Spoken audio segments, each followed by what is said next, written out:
నమస్తే, welcome to our channel. నేను మీ పద్మావతి. ఈరోజు మనతో పాటు ప్రముఖ ఆధ్యాత్మికవేత్త మరియు జ్యోతిష్య బ్రహ్మ వాస్తు జ్యోతిష్య పండితులు బ్రహ్మశ్రీ ఉమామహేశ్వర సిద్ధాంతి గారు ఉన్నారు. మరి ఆయనతో మాట్లాడి ఏప్రిల్ నెల రాశి ఫలితాలు ఏ విధంగా ఉన్నాయనేది తెలుసుకునే ప్రయత్నం చేద్దాం. మరి మీరు కూడా చూసేయండి. నమస్కారం గురువుగారు. ఆయుష్మాన్ భవ. గురువుగారు, సింహరాశి వారికి ఏప్రిల్ నెలలో ఎటువంటి ఫలితాలు కనిపిస్తున్నాయి, దాంతోపాటు ఎటువంటి జాగ్రత్తలు తీసుకోవాలంటారు వీరు? సింహస్యాధిపతి సూర్య, సింహరాశికి ఆధిపత్యాన్ని వహించిన వాడు సూర్య భగవానుడు. ఉన్న స్థానము మిత్రక్షేత్రమైన మీనరాశి యందు సంచారం చేస్తున్నాడు. అయితే మీనరాశి యందు పంచగ్రహ కూటమి ఏర్పడి ఉంది. 5 గ్రహములు మీనరాశిలో ఉంది. 9 గ్రహముల్లో 5 గ్రహములు మీనరాశిలోనే ఉంటే ఇంకేమున్నది? ఇంకా మిగిలిన 4. అయితే మీనరాశి నందు ఏ గ్రహ దృష్టి ఉందయ్యా? కేతుగ్రహ దృష్టి ఉంది. మీనరాశి యందు కేతుగ్రహ దృష్టి ఉంది. కేతుగ్రహంలో ఎవరున్నారు? మీనరాశిలో ఎవరున్నారు? రవి ఉన్నాడు అనుకున్నాం. రవి సింహరాశికి ఆధిపత్యాన్ని వహించిన వాడు రవి ఉన్నాడు. కాబట్టి ఈ సింహరాశి వారికి ఈ యొక్క మాసము యందు వాహన ప్రమాదాలు సంప్రాప్తం అవ్వడానికి అధికంగా కనపడుతుంది. ఓకే. కాబట్టి వాహనముల యందు జాగరూకతను వహించండి. వాహనముల యందు జాగరూకత వహించండి. అంతకంటే ఏముంది? అంటే ట్రాఫిక్ రూల్స్ని పాటించండి. సిగ్నల్ పడింది, చాలామంది చూస్తున్నాను, సిగ్నల్ పడిపోయినా సరే వెళ్ళిపోతుంటాడు. అది కాదు, పద్ధతి కాదు. కాబట్టి సిగ్నల్ పడినప్పుడు సిగ్నల్ పాటించండి, దగ్గరికి వెళ్ళకుండా. అటువంటి విధానం చేయండి. ఆచితూచి చూసుకోండి. వెనక ముందు వాహనాల ప్రమాదాలు ఎంత జరుగుతాయి, జాగ్రత్తగా ఉంటుంది. ఇప్పుడు 40 కిలోమీటర్ల స్పీడ్లో వెళ్ళవలసిన చోట్ల నువ్వు 160 వెళ్ళిపోతే ఎలా కుడుతుంది? అవే వెళ్ళాలి. అటువంటి విధానం పాటిస్తే ఆ ప్రమాదాల నుంచి నివారణ జరుగుతుంది. అదే ప్రమాదాలని నివారణ చేసుకోవడానికి ఏ రెమెడీ చేసుకోవాలన్నది తర్వాత చెప్పుకుందాం. సింహరాశికి మకా, పుబ్బ, ఉత్తర 1వ పాదం. మకా నక్షత్రం 1, 2, 3, 4 పాదాలు, పుబ్బ 1, 2, 3, 4 పాదాలు, ఉత్తర నక్షత్రం 1వ పాదం సింహరాశిలో ఉంది. సింహరాశిలో ఉన్నవారు ఈ 9 పాదములకు కూడా ఉన్న పరిస్థితి ప్రభావం అంటే శుభదాయకమైన ఫలితంలో ఉన్నాయి. వ్యాపారాలు బాగున్నాయి, వ్యవహారాలు బాగున్నాయి, మిత్రుల వల్ల లాభాలు పొందుతున్నారు, శుభదాయకమైన ఫలితాలు పొందుతున్నారు. కొత్త కొత్త వ్యాపారములు నిర్మాణము చేయడానికి కూడా అవకాశాలు ఉన్నాయి. చాలామంది ఏంటంటే కొత్త కొత్త వ్యాపారాలు చేస్తారు, కొత్తగా ఏదో పెట్టాలి, ఆ వ్యాపారంలో సక్సెస్ చేస్తారు, వాళ్ళు పొందుతున్నారు. శుభదాయకమైన ఫలితాలే పొందుతున్నారు. అటువంటి లాభదాయకం. భార్యాభర్తల మధ్యన అవగాహన విధానం ఏ రకంగా ఉంది? కొద్దిగా ఇబ్బందికరంగా ఉంది. భార్యాభర్తల మధ్యన కొన్ని తగవలు పడడానికి కొద్దిగా నువ్వు ఆ రోజునాడు అలా చేసు, ఈ రోజు అలా చేసు, ఇవన్నీ అవసరం కాదు. కానీ ఎటువంటివి అన్నీ తెచ్చుకొని కొంచెం ఇబ్బంది పడే పరిస్థితులు వీళ్ళు తెచ్చుకుంటున్నారు. అటువంటి విధంగా భార్యాభర్తలు. ఇక ఉద్యోగ రంగంలో ఉన్న వారికి ఎలాగుంది? ఇంక్రిమెంట్స్, ప్రమోషన్స్ ఇటువంటివన్నీ పొందుతున్నారు. ఊహించిన విధంగా వీళ్ళు ఊహించరు. నాకు ఇలాగ జరుగుతుంది, నాకు ఇంత గొప్పతనం సంతరించబడుతుంది అని వీళ్ళు ఊహించలేదు.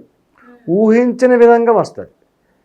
అలాగే దూరపు నుంచి కొంతమంది వ్యక్తులు, అంటే ఫ్రెండ్స్ కాదు, నూతన స్నేహితులు అనుకుందాం, నూతన మిత్రులు లాంటి వాళ్ళు వచ్చి వారి ద్వారా స్నేహం ఏర్పరచుకుని వేరే ఒక వ్యక్తులు చెప్పగా ఈయన పలానా వాళ్ళండి, ఆయన పలానా, ఈ పలానా జైపూర్ నుంచి వచ్చారండి అని చెప్పేసి మాటల సందర్భాలు కలుపుకుని ఆ కలుపుకున్న విధానంలో వాళ్ళు వ్యాపారాన్ని చెబితే అందులో భాగస్వామ్యంగా చేరి, మిత్రుల లాభం అన్నాను కదా, భాగస్వామ్యంగా చేరి అత్యధికమైన లాభములు పొందగలుగుతున్నారు. సరే, ఇక్కడ మిత్రుల వల్ల లాభదాయకమైన ఫలితాలు పొందారు, శుభదాయకమైన ఫలితాలు పొందారు, లాభాన్ని పొందుతున్నారు అని చెప్పుకున్నాం. పగలవగానే రాత్రి వస్తుంది. పగలవగానే రాత్రి వస్తుంది. పగల నువ్వు కనపడినట్టుగా రాత్రి కనపడదు. ఎప్పుడైతే శుభదాయకమైన ఫలితములు పొందాడో అశుభదాయకమైన ఫలితాలు కూడా వస్తాయి. ఎవరి వల్ల వస్తున్నాయి? బంధువర్గం వారి వల్ల వస్తున్నాయి. బంధువర్గ వారు అంటే అమ్మో వీడిని పెరిగిపోతున్నాడు, మిత్రుడు ఎవడో పక్కింటి వాళ్ళు ఎవడో బాగుపడుతున్నాడు, ఇంకా బండి కొనుక్కున్నాడో లేదా కారు కొనుక్కున్నాడో హెలికాప్టర్ కొనుక్కున్నాడో అంటే ఎవడు పట్టించుకోడు, ఎవడికి అవసరం లేదు. ఈ బంధువర్గం వాళ్ళు ఉంటారు, వీడు మొన్నటిదాకా ఏం చేసేవాడు ఇట్లా ఎదిగిపోతున్నాడు ఎట్రా అని అసూయ. అటువంటి విధానంలో ఈ సింహరాశి వారికి నష్టదాయకమైన కష్టదాయకమైన ఫలితాలు పొందుతున్నారు బంధువర్గం వాడి వల్ల. కాబట్టి జాగ్రత్తను వహించుకోవాలి. అయితే గురువు గారు ఇప్పటి వరకు ఏవైతే కొన్ని కోర్టు కేసుల్లో నలుగుతూ ఉంటారు, లేకుంటే స్టాక్ మార్కెట్లు పెట్టాలి అని అనుకున్న వారు, ఇప్పుడు ప్రెసెంట్ స్టార్ట్ చేయాలనుకున్న వారికి వీరికి ఏ విధంగా ఉంటుందంటారు అసలు చూస్తే? ఈ యొక్క మాసము యందు శుభదాయకమైన వ్యవహారాలకి, పెద్ద వ్యవహారాలకు వెళ్ళకూడదు. సింహరాశి వారికి కొత్త వ్యాపారాలు వస్తాయి, చేస్తారు అన్నారు, అది రైటే, చేస్తున్నారు. ప్రస్తుత కాలంలో ఉన్న గ్రహ సంచార విధానముల్లో యోగదాయకమైన స్థితిగతులు ఉన్నను కూడా ఈ యొక్క మాసము యందు శుక్రమూఢమితో కలిగి ఉన్నందువల్ల శుక్రమూఢములో ఉన్నవారు వివాహాలు చేయకూడదు. శుక్రుడు అంటే మూఢమి అంటే హస్తగతుడు అయ్యాడు, శుక్రబలం క్షీణించింది. శుక్రబలం క్షీణించితే ఇంకేం చేస్తాడు, ఎవడ చేసినాను, గృహప్రవేశములు చేయరాదు, గృహములు కొనరాదు, అలాగే వివాహాలు చేయరాదు, నూతన కట్టడాలు పనికిరాదు, ఇవన్నీ ఆగిపోయినాయి కదా. అన్నీ ఆగిపోయినా ఏది చేసినా చేయకపోతే ఇది ఆగదు. ముందు కావాలి కదా, దానికి ఏదో ఒక వ్యాపారం చేయాలి కదా, వ్యవహారాన్ని నడపాలి కదా. ఆ వ్యవహారాన్ని నడిపే దాంట్లో శుభదాయకమైన ఫలితములు ఈ సింహరాశి వారికి పొందుతున్నారు. ఆరోగ్య విషయంలో తీసుకోవాలి. ఇక్కడ ఈ సింహరాశి వారి ఆరోగ్య విషయంలోకి వచ్చేసరికి ఏమైంది, నష్టదాయకమైన స్థితి వచ్చింది. హృదయ తత్వానికి సంబంధించి హార్ట్ అటాక్లు రావడానికి సంప్రాప్తమయ్యే విధానాలు ఎక్కువగా కనపడుతున్నాయి. కాబట్టి తస్మాత్ జాగ్రత్త. ఆరోగ్య వ్యవహారం ఎలా ఉంది. కోర్టు వ్యవహారములు అని అన్నాను కదా, కోర్టు వ్యవహారములలో సింహరాశి వారికి శుభదాయకమైన ఫలితములు పొందుతున్నారు. ఈ అనుకూలవంతమైన తీర్పులు వస్తాయి. ఎన్నాళ్ళ నుంచో ముక్కుతా అలా కూర్చుని పోయిన కేసుని రేపు వాయిదేస్తున్నాం, ఇల్లుని వాయిదేస్తున్నాం అని చెప్పి అనుకున్న దానికి కూడా సత్వర నివారణ పొంది శుభదాయకమైన ఫలితములు సింహరాశి వారికి అవగాహన జరుగుతుంది. అయితే గురువు గారు కొంచెం ఏదైతే మీరు అన్నారు యాక్సిడెంట్లు జరిగే అవకాశాలు ఎక్కువ ఉన్నాయి వీరికైనా మొదట్లో చెప్పారు కదా, మరి ఇటువంటి మిశ్రమ ఫలితాలు అన్నిటి నుంచి కూడా బయటపడాలి అంటే ఎటువంటి పరిహారాలు చేసుకోవాలి అసలు సింహరాశి వారు?